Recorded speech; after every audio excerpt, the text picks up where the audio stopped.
Ian Traccia here in Anaheim, Southern California for a great weekend with Clay Clark. Clay Clark presents Reopen America Tour. Now, this is the second time I've been with Clay Clark and his movement in the past few months as I was recording from Tulsa, Oklahoma. So this is a discussion of truth now, and my guest is Bishop Daniel Luis Navejas, who runs an organization called Abortion Free States. Daniel, take it from there. Introduce yourself and tell us who you are. Absolutely. So again, my name is Daniel Navejas.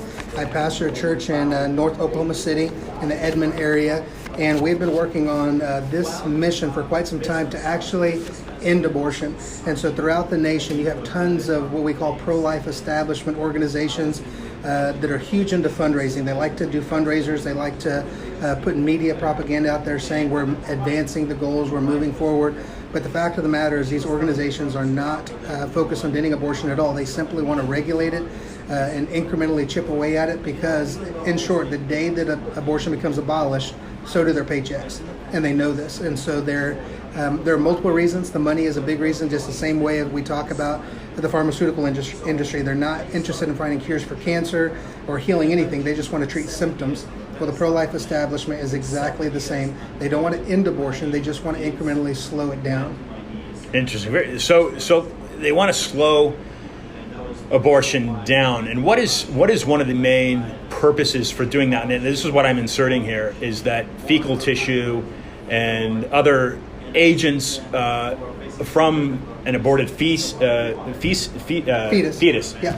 are used in various treatments, medical treatments, healthcare treatments, without getting technical. But this is kind of, the he say, she say of some of this research that pops up out there, and it kind of startles and alarms, and the average American like myself says, whoa, that can't be true. Right. But maybe you can help listeners understand a little bit better. Is there truth behind that? Yeah, absolutely. There's major truth behind it. And we have to recognize this, that the issue of abortion is not a political issue. It's actually a biblical issue. It's a spiritual issue. If we go back in the Old Testament, we find actually worship to Molech. These people would actually come and sacrifice their children for the purpose of having a better life, for the purpose of prosperity. So again, when you talk to people, why are you having an abortion? We're doing it because we want a better life, we want prosperity. So we're literally repeating history. But what also happens is you also have people that thrive off the shedding of innocent blood.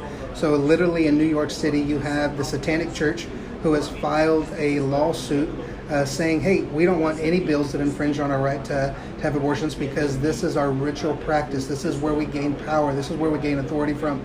So you have the Satanists on the left hand over here saying openly, this is how we worship Satan. And so this is it's a spiritual issue. It's not a political issue. There's so much happening to this. But you have industries that are harvesting these fetal parts. The problem with this is we begin to talk about, because the problem is we've been told there's only two sides of this coin. Literally, there's two different sides of the same coin. And so, for example, in Oklahoma recently, we just passed a bill that said an abortion clinic cannot receive any federal, county, or municipal money if they traffic fetal parts. So, which would sound good. This is a great idea. Yeah, sounds good. Thing. But then you ask the question, do any abortion clinics in Oklahoma receive federal, municipal, or county funds? And the answer is no. So why do we write a bill to say we're not going to give you any money when we're not giving you any money now? Well, it's political. We want to be able to say, hey guys, look at the pro-life bill that we passed. Doesn't this look great? And everyone goes, oh, this is wonderful. Let's keep voting for these guys. So the same thing. So literally we keep going through the same cycle over and over and over again. For example, almost every pro-life bill that you're going to find is going to make exemptions for rape, exemptions for incest, exemptions for health of the mother. Now, health of the mother, that could be high blood pressure. That could be I'm not feeling good, I'm feeling nauseous. It could be I'm feeling suicidal. So literally with those three exemptions, anybody can have an abortion. But we just keep passing these bills over and over again. So what we do is we talk about the abolition of abortion. And what we do is we draw a correlation between the slavery of the 1800s. Yeah. And so what happened, 1857, the Supreme Court ruled that blacks were 3/5 human. Okay? You're only three-fifths a human. This is our Supreme Court, 1857. And they said, therefore, you can be bought, sold, traded, bartered, beaten without limitation because you're not really a human. Wisconsin. How did they define black? Did they make a definition of what black was? At the time, no. These are just black, individuals that were slaves. And so, many of them have different markings on them to identify them as a slave. So what happened is Wisconsin was the first state in the union to say, no, all human beings are created in the image of God. And if you can make it within our borders, you will be free. They literally defied the Supreme Court. They defied the federal agents that were there. What state was this again? This was Wisconsin. So this actually gave birth to the Underground Railroad, which most people are familiar of. So Wisconsin gave birth to other states. Other states, Underground Railroad. Fast forward through time, we see the abolition of slavery. 1973, the Supreme Court rules again in the favor of the dehumanization of humans, saying a baby's not 100% a human. So you can... Baby. Preborn baby, yeah. So a baby in the womb can be chopped up, it can be scalded with acid, it can be crushed, it can be ripped apart, because it's not really a human. So here we've had now 48 years of this unconstitutional, unjust law. 77 million American citizens murdered under protection of our laws. So what we're doing now is, what we've done is we have over 3,500 pro-life laws in America that seem to be good, that get Republicans voted over and over again, that raise a lot of money, but are not slowing it down at all. What's actually happening is every one of these pro-life bills, all 3,500 of them, determine when, where, and how you can legally murder a baby. So as long as you do this, as long as you check for a heartbeat, then you can murder a baby. As long as you do an ultrasound, then you can murder a baby. As long as you wait 72 hours and you read a pamphlet and you're educated that this is a human being in your body. With a heartbeat. With a heartbeat, then you can murder the baby. So moving literally from first to second degree is now you've premeditated it, because you've had 72 hours to meditate on the fact that you have a living human being in your body, and now you're going to go ahead and kill it anyways.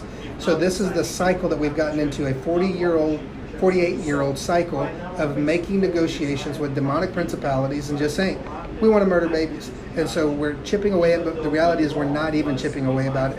The abortion industry is growing. Oklahoma, where I'm from, we had 3 killing centers, death camps, and now we just added 2 more in the last 2 months. This is apparently the most pro-life state in the union. We've added 2 more killing centers. We went from 25 to 30 a day to 35 to 40 babies a day in our state.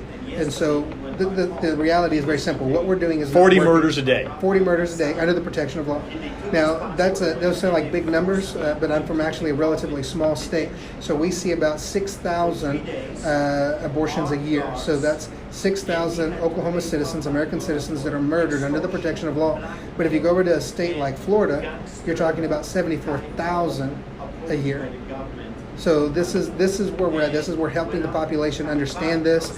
They can go to our website, learn more. They can go to AFS, so abortionfreestates.life, to learn more about what we're doing. We've taken a biblical worldview on the issue and saying, guys, if we're ever going to end this, we have to get back to biblical principles. And so, 2 Chronicles 7:14, if my people humble themselves, pray, seek my face, turn from their evil ways, then I'll hear from heaven and I'll heal the land. Well, what we've done in the pro-life movement for 48 years is we've done everything under the sun except the one thing that God calls us to do, which is turn. Stop killing babies. So he said, well, you can kill a baby if you do this. You can kill a baby if you do this. Now imagine if we applied that to any other issue in the world, like you can only, let's just talk about this. Let's say 2 people are married. Honey, I'm not cheating on you 7 days a week. I only cheat on you on Monday and Tuesdays. Isn't that okay? So it's just crazy, the ideologies that are there. So we're just calling the body of Christ to come back to a biblical worldview, to address abortion as it is, and to end it completely and totally. Now, what are some of the what are some of the accolades you're receiving from politicians or people that are able to? Right. So we now have legislation in 17 different states that have now said, hey, we agree with this. This is a biblical standard. We want to come in agreement with this. But their colleagues, primarily we're talking Republican pro-life leaders, are adamantly against this. They don't even want to go into the fight. And so, a lot of people would think this is strange. It'll cost them their political careers. And so if you'll remember a few years ago, I believe it was North Carolina, the NFL said, hey, we're going to allow women to go into male restrooms and males to go into women's restroom. Anybody can go to any restroom. North Carolina said, not so. You're not going to do that here. And the NFL said, well, then we're not going to come and play in your state anymore. So here's one of your biggest money makers. Here's one of your NFL stadiums that produces tons of money, tons of jobs. And now the NFL is saying, we're not going to play in your state. So the reality is everyone says, hey, we want to end abortion.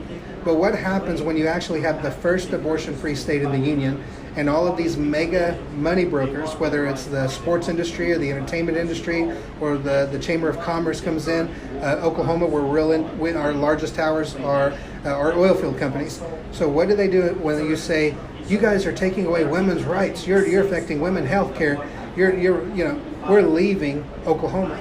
So these are the people that are the biggest financial donors, and all of a sudden they just yank the chain of their elected officials and they say, no, you can't do that. So then they'll make every excuse up under the sun. They'll say things like, well, we can't do it because the Supreme Court told us that we can't do it. This is a law. Well, the reality is the Supreme Court is not the legislative branch of the government that writes law. They are the judicial. They make court opinions. So Roe v. Wade is not law. Matter of fact, even crazy Joe Biden said recently that we need to make Roe codified into law through Congress. He said because the ball keeps going back and forth, He said it's not law. So what we're doing is, the reality is every state is a sovereign state. Every state has 10th Amendment rights. So those powers that have not been given to the federal government are reserved for the states. And so the same way that Wisconsin said, hey, listen, if a black man, woman, or child can make it within our borders, they will be free. We're just saying, let's take the same principles and saying, in our state, within our borders, we're not going to murder babies. Now, if another state wants to murder babies, that's their prerogative. But we were going to say, within our borders, we're not going to do this. And they say, Daniel, that's impossible. You can't defy the Supreme Court. It's called nullification. Sure you can. And we do it all the time. So marijuana is a big one. A few years ago, I think it was Colorado was the first state, and they said, hey, we want to smoke pot. Well, marijuana is, according to Supreme Court and Congress, a federally illegal substance. So these are two of the three. Marijuana says, pound sand, we're going to smoke pot here. Now you have many states throughout the union. Oklahoma, we grow it, we produce it, we turn it into tons of different kinds of, you can eat it, drink it, all kinds of stuff. So the question is like, if we can defy the Supreme Court and Congress to smoke pot, two of the three, can we not defy one, which is just a court opinion, to stop murdering babies? And I think the answer is a very clear yes. Daniel, how long have you been fighting this fight? So we've been working on this fight particularly for about 5 years now. Okay, and what got you involved in it? So my involvement, I started working with a gubernatorial candidate, Dan Fisher, who's a pastor out of Oklahoma, and was actually the first one to introduce this idea to me, the understanding of, guys, we're just compromising with this over and over and over, and went on as far to say he was a former representative in the House in Oklahoma. And literally, when he made this statement, it blew me away. He said, I repent for writing, co-authoring, and voting for pro-life laws. That blew me away, because here I am. I've been a pastor since I was 14 years old, traveled to 21 different nations around the world. Every year we talk about being pro-life. Every year we talk about that this is what we need to do. We celebrate pro-life laws without even reading them. So, for example, we have a bill in Oklahoma called the Hinge Law. And so I know we're doing an audio, so I'll try to be descriptive so people can get a visual of what I'm talking about. So the hinge law says that you can't use a hinged instrument like pliers because sometimes the head is too large to remove, but you can use a high-powered vacuum. That's a pro-life law. So what's the difference between a hinged instrument and a high-powered vacuum? The baby's still getting murdered. He's still getting mangled up, or she. They're getting destroyed in the most sacred place in the entire universe. So whenever Pastor Dan Fisher said, guys, I am sorry, I repent for signing my name to this stuff, because every one of these pro-life bills simply determine when, where, and how a baby can be murdered. I was elected to end abortion, not play games with it. So now we've been working with candidates across the nation that are now running not as pro-lifers but as abolitionists, and saying we're going to be like the abolitionists of the 1800s, and we're going to say no. We're going to take a biblical worldview on this issue. Jackson Lawmeyer, who's, you may have interviewed him today, is running on the same platform. Just here, just here. Running on the same platform. When you go to his website, you'll find that he says, I believe in Oklahoma's constitutional right to nullify the unconstitutional Roe v. Wade. We have the authority to do it. And so this is what got me involved in the very beginning. And at first I thought we were just another pro-life group. Sure, I have no problem signing up to that. And then I realized that it wasn't the pro-choicers keeping abortion legal in Oklahoma. It was the pro-lifers. In Oklahoma, we have pro-life Republican governor, pro-life Republican lieutenant governor, attorney generals, all of our Senate supermajority, Senate and House Republicans, our sheriffs, everyone and their dog is Republican, okay? Why can't we end abortion? The fact of the matter is because we don't want to end abortion.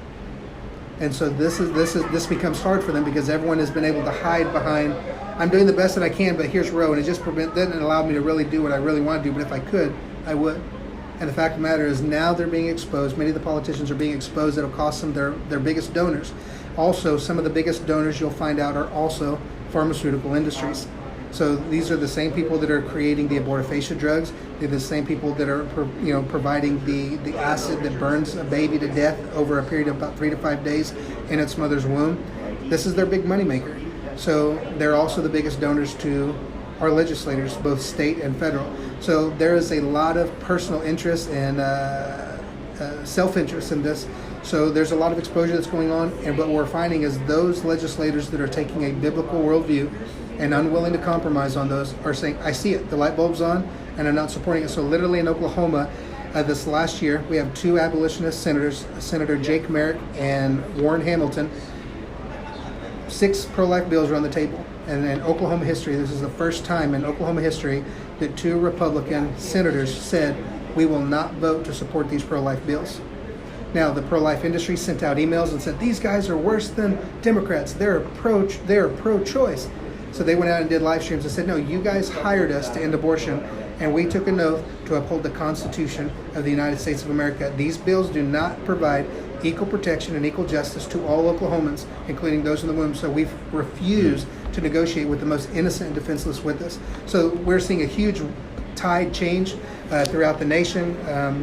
So it's exciting. The light bulb's coming on. There's an exposure that's taking place. I think it's the same thing that we've seen in the last couple of years in our nation through Donald Trump. He has exposed, so much of, the industry, the corruption, the deep state. Everyone's like, oh, we're all Republicans. No, we're not. Everyone that wears a MAGA head is not on your side. Yeah. Okay, and so we're seeing the same thing. Everyone that says I'm pro-life, everyone that says I'm for life, are not really for that. The question is, many of them are in it for money, and other have other personal issues of why they're personally opposed to it. Daniel, speak a little bit about your view of the nation.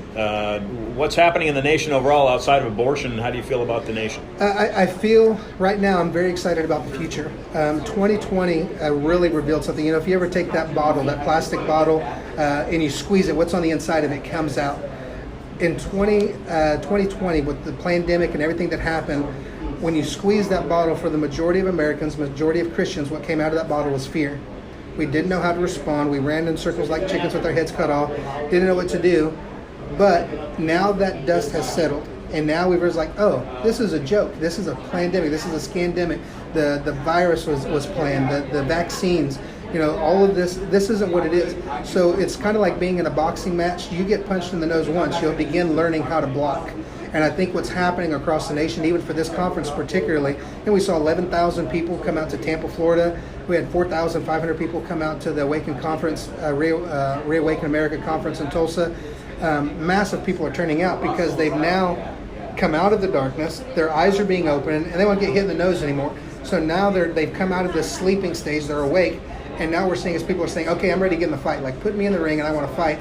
And they're getting involved. And what's happening is we're seeing a movement of grassroots like we've never seen before. They're not waiting on the Republican Party to do it. They're not waiting for a different group. They're like, no, we're going to go and we're going to do it. So that gives me a lot of hope and a lot of excitement because we're in a season of, prophetically speaking, I think we're in a season of illumination.